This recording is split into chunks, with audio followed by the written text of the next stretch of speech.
Are you stuck in your songwriting process or don't know how to come up with new songs? Here are 7 tips that you can use to finish your songs and gain fresh new ideas. Tip number 1, write everything down. As soon as a melody comes into your head, write it down. You never know when you could use your melody ideas in the future.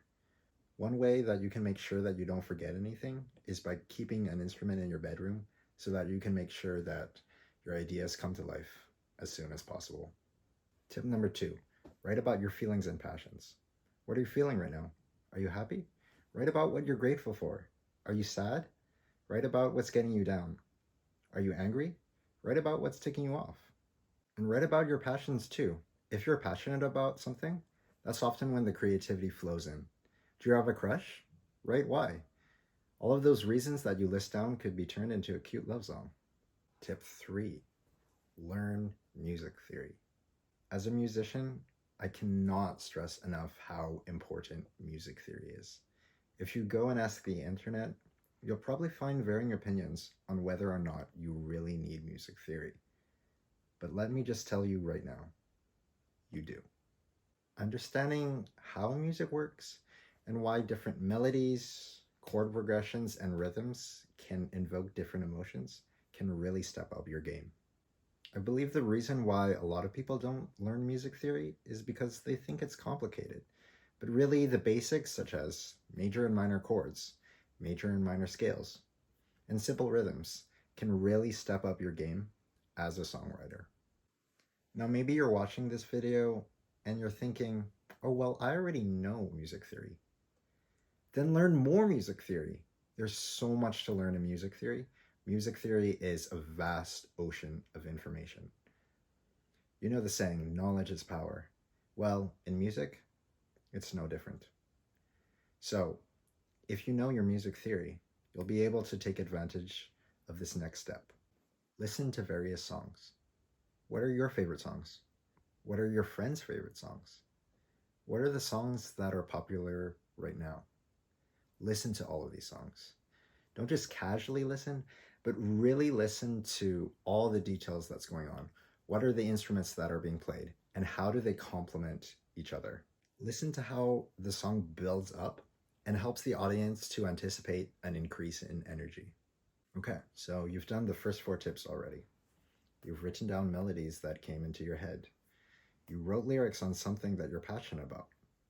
And you've learned music theory to help you analyze the songs that you know and love so that you can incorporate the same or similar elements into your own songs. Tip number 5, set a song structure.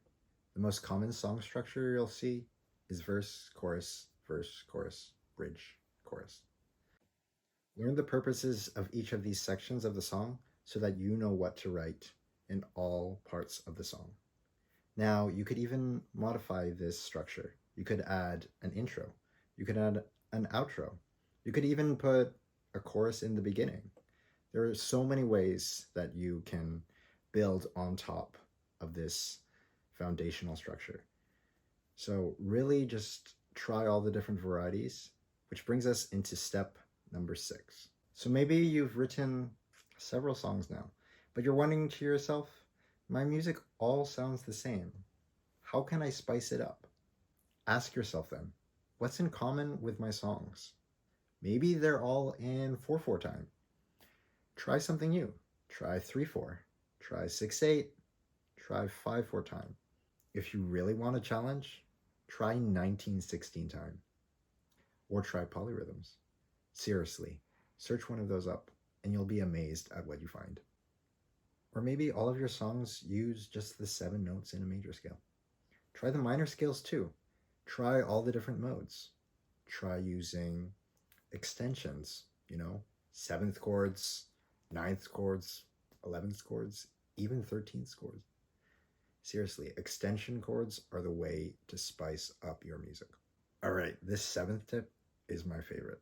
Now, if you look at a piano, you'll see that there are only 12 notes in an octave. So you're probably wondering, how can people keep coming up with new music? Well, the truth is, eventually we're gonna run out at this rate. I've talked about different tips that can help you come up with more song ideas, but this last tip is really just going to increase your possibilities exponentially. So my last tip, and this is a little bit more for the advanced musicians out there, but my last tip is to delve into the world of microtonality or Zen harmony. What is this exactly? Basically, in short, think about it as the notes in between the notes.